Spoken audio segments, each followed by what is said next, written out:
Hi, good day. Hi, I'm Niklas. Hi, I'm Pravin, Guinness World Records adjudicator. Please come in. Thank you so much for having me.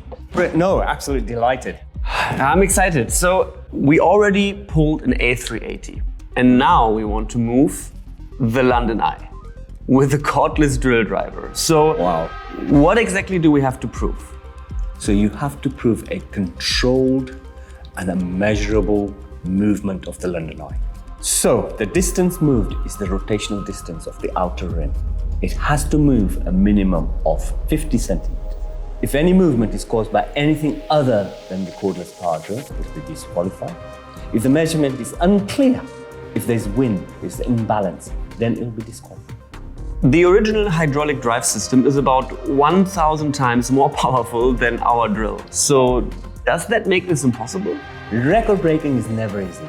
This is a challenging attempt, and I think that's why you're here to rise to the challenge. I'll be there to witness and verify technical undertaking that will be officially amazing.